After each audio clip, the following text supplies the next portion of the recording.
Well, hello there folks and welcome back to the Whiskey Friend with me, Alan. Here we are again. I'm going to tackle something I haven't tackled for a while. I've got a lot of empty bottles around me. Doing a little bit of clearing out the shed. I've been doing some fantastic stuff lately.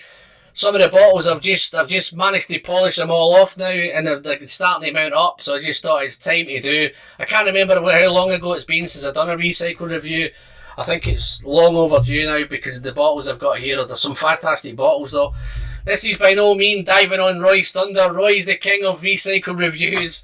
I'm just an old guy just trying to clear my shed out, and I thought I'd share it with you guys. So yeah, Roy's still the king. I hope you're watching, Roy, and I hope you enjoy this one.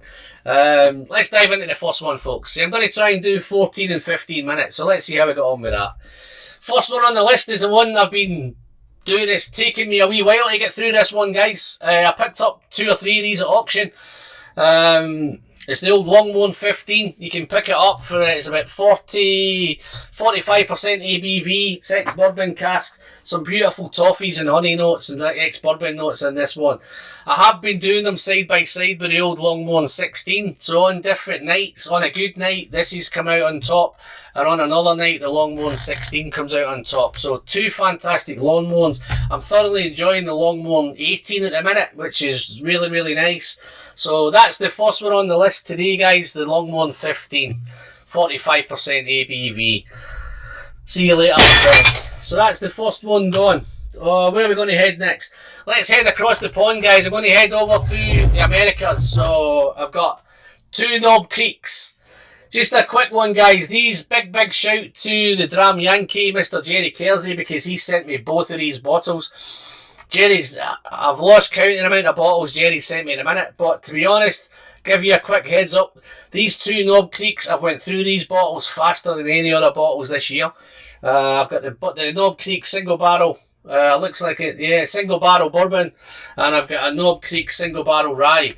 The bourbon is I think it's a store pick for Liquor World in Las Vegas, and the Knob Creek rye I think is a store pick for Total Wine in Nevada. So yeah, 2 fantastic. 120 proof on that one, 119 proof on these.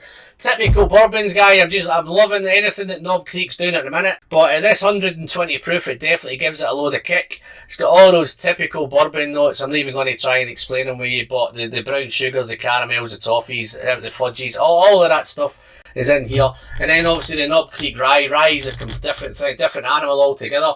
I've got a wee sneaky suspicion I'm enjoying rye a wee bit more than bourbon. It's got that nice minty element to these as well. So yeah, 115 proof on this one. So yeah, I'm loving both these Knob Creeks. This is going to be hard to get these corks off these, because these are the toughest corks I've ever seen. But let's say goodbye to these 2. There goes the bourbon, and there goes the rye. See you later, guys. Thank you very much. I've thoroughly enjoyed both of you this year. Where are we going to go next? Let's head to one of my favourite distilleries in a minute, Benromach. I'm heading up. This is one you probably not recognise this, or you've not seen this one for a while, but this is the Benromach 10. This is just the bog standard, everyday Benromach 10. It's 43% ABV. Gordon MacPhail are owning Benromach. Do a fantastic, tiny little output. I don't know, 250,000 litres a year, maybe a little bit more now. But this is one that's been on my shelf from day one. I've been enjoying this as long as I've been enjoying whiskey. I actually managed to pick up a case of this way back, so I have lots and lots of this. This is why you probably recognise the old bottles. So yeah, that's the next one, Benromach 10. That's 43% ABV, round about 35 to 40 pounds, no brainer. Little bit smokiness, it's still got that. Again, it's ex-bourbon, lots of citrus, it's creamy. Little bit of smoke in there as well. So yeah, if you're liking a wee bit of smoke on your whiskies and you're trying to get a wee bit of an introduction to smoky whiskies, Benromach's one of those. So yeah, let's say goodbye to another old friend. Benromach's gone. I'm going to stick on Benromach, guys, because I have another one. Again, it's in the old bottle, but this is a Benromach single cask. I picked this one up a couple of years ago. I did slip it into a little blind tasting with some of the local guys in Manchester here at some point in the beginning of the year. This was the star of the show. 59.8% ABV. It was distilled in 2009 and bottled in 2018, so it's looking like it's a 9-year-old. There's only 247 bottles of this one. Again, but this was absolutely fantastic. This was lots of citrus, lots of fruits, lots of butterscotch and all the kind of usual ex-bourbon stuff again. But yeah, again guys, if you want to pick these up, I think they are still available, because I think one of the lads managed to get a hold of one, but again, you'd have to get it at auction. Again, if you get it that kind of 60 to 80, then I think you're getting a good deal there. But that's Benromach single cask, 59.8% ABV. That's another one gone, another one at the dust. Where are we going to go now? So let's hit. I've got a couple of 25-year-olds going on here. So I've got the typical, the usual. You probably all had to go at this one. 25 Glenfarclas. And I've managed to pick up, this is another one I went through quite quickly, this guys. This has not lasted too long either. This is Tomatin. It's a first edition single cask Tomatin. Independent bottlers there. 1994, 25 years old. Cask strength at 47.9. Lots of plums, lots of dark fruits, lots of, it's a ex-sherry, it's a sherry butt, this one. So absolutely fantastic. Thoroughly enjoyed this. I did share a few, and I think it went down really well. The 25 Glenfarclas, I think I got a real steal on it. I think I picked it up for about 95 to £100. I think I got it on offer. Yes, it's 43% ABV. Yeah, it's maybe a little bit thin on the mouthfeel, but you've got to give props to Glenfarclas. They're knocking out a 25-year-old whiskey. If you can pick it up for under £100, then it's definitely a no-brainer. So I've thoroughly enjoyed both of these, but I think if I was to put these both head-to-head, the 47.9 ABV on this, see, I smashed through this. So yeah, this would be a props. This would be a 9.5 out of 10. This would probably be an 8.5 out of 10. So let's get rid of these two. Glenfarclas 25 and the first edition's Tomatin 1994 25. So there's another two gone. My, we're whizzing through these, aren't we? How are we doing for time? Yeah, we're doing okay. So next one up on the list, where are we going to go next? Oh, I've got a little, you probably noticed I've got little pairs going on here, so we may as well dive into the next set of pairs.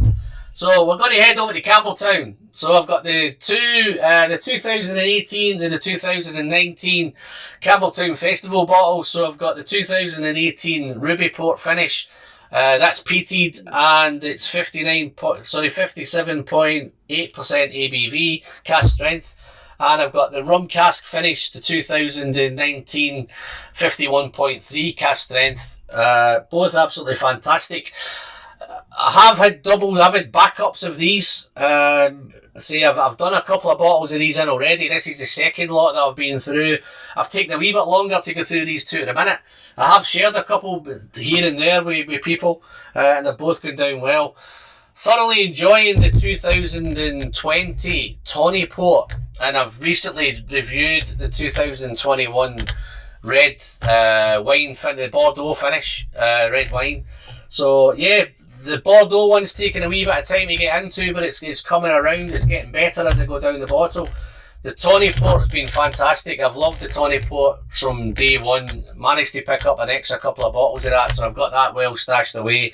I've got backup of these already put away, so I'm taking my time and ready to, I don't know when I'll get to open those, but I'm glad that I've certainly got a couple. So yeah, the two Campbelltown Festival bottles. Again, guys, if you want to try and get a hold of these, again, it might be auction bottles. If you get them for the right money, then snap them up. But certainly the new Bordeaux wine finish should be still out there. I think you should still be able to get that.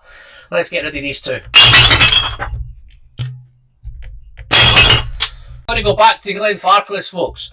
So I have the, I think there's a little bit left in that. So I've got the Glenfarclas 15 Sherry. This is bottled at 46% ABV, so this is a little bit higher. Absolutely fantastic. But anyway, I think, yeah, there is a little bit left in this, guys. Let me do some honours here. Let me send this down the hatch.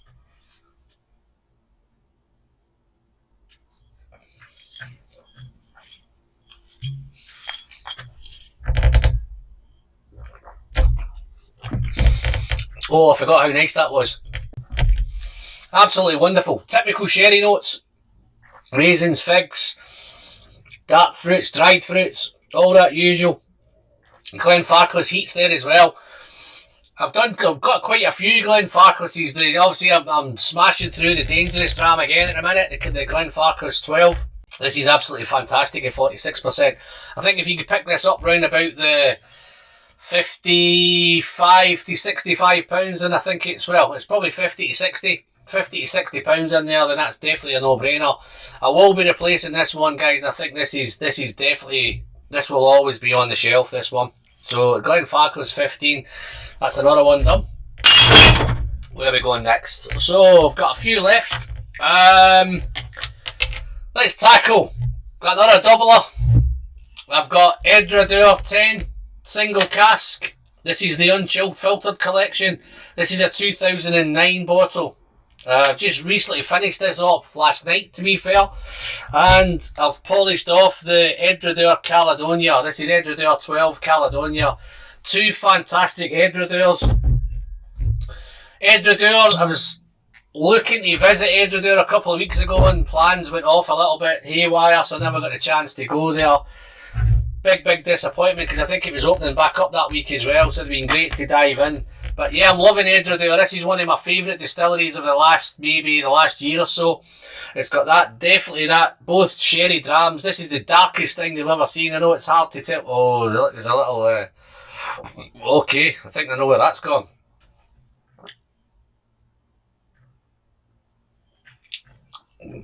Yeah, that's Edradour. That damp, dusty, musky, dank, wow, dirty malt. So that's when you see this bottle full, guys. I don't know if you've managed to catch up and have a look at one, but it's the darkest thing ever. I have replaced it, but unfortunately it's indoors. So prior to recording, I meant to bring it out and I forgot to bring it out. So yeah, I have replaced this one already. It's another 2009, and I actually have a 2010 one as well. But this is, if you're in for all you geeks out there, this was distilled on the 11th of December 2009, bottled on the 31st of January 2020. It's cask number 394, and it was bottle number 218. And that was a 46% ABV. Both 46% ABVs, both sherry monsters, both sherry drams. I'm in the lookout to pick up another one of these in a minute. It's definitely going to get replaced because this is a 9 out of 10 whiskey. In fact, these are both 9 out of 10 whiskies. 46% ABV, both fantastic Edradours. Just a shame I have to see them go now. But as I say, the unchill filter one has been replaced. I just need to sort out a Caledonia. Pick up one of them from somewhere. Okay, I think I've got a couple left, guys. I think we're maybe doing alright for time. Just need to whiz through these. Heading back to Campbelltown, guys. Look at that one there. Springbank 12 cask strength. This is 57.1, which is a fantastic ABV for me. I love them 57.1s. As you'll know, the old Kilkerran 8 Oloroso sherry cask is a 57.1. So there is a few of these kicking around. Is this as nice as that Kilkerran? I'm not too sure. This comes out maybe a couple of times a year, or maybe every couple of times a year. I think there might be one due out now pretty soon. So this is 57.1. I think this is, pretty sure, don't quote me offhand now, but I think it may be 50-50 bourbon and sherry cask. They usually use an impart of bourbon and sherry. Sometimes it's 65-35, sometimes it's 50-50, sometimes it's 60-40. So yeah, I'm sure this was a 50-50 one. It's absolutely fantastic Springbank. Usually you can pick these up for good money if you can get a hold of them, guys. That's the tough part of the minute, is try to get a hold of them. But yeah, that's Springbank 12 cask strength. I think I picked this up for around about £50, so I got a real good steal on this one. But that was being in the right place at the right time. But yeah, that's another one gone, guys. Last one on the list. It'd be rude not to head over to Islay, but you know I'm not a peaty guy, but this one really blew my socks off. This is the Bunnahabhain Moyne. It recently became part of the Bunnahabhain core range. I think it used to be only... the first bottle I bought of it was made for Sweden, on the Swedish market, I think. But now I think it's pretty much, just checking, there's none left in that. Yeah, that's well done. Fantastic. That beautiful Moyne. As you're all probably aware, Moyner in Gaelic is peated, I think. So that's where we're at. beautiful black bottle. It's always difficult to tell if there's any left in it. But yeah, I think I picked this up for about £50 as well, guys. Glad to know it's now still available. So that's my last one going tonight. So that's all the bottles are cleared in the bin, folks. So that's me. I'm Alan. I've loved every one of those bottles. I will replace the Moyna. I don't think there's many of them I won't replace. Maybe the Glenfarclas 25. It may be tough to replace that one. If I get it the right money, then definitely. The Longmorn, I don't need to replace that at the minute. I'm pretty okay with that. And I think all the others, Springbank 12, as you can see, I'm well stocked up in Springbank 12. The Edradour I've done, the Benromach, definitely that's ready stocked up as well. I do have a couple of other single cask Benromachs. So yeah, absolutely fantastic. I've gone a little bit over time, guys, but as usual, I'm Alan. I'm the Whiskey Friend. Until next time, as always, the pleasure's in the sharing. I'll see you all very, very soon. Cheers now. Bye-bye.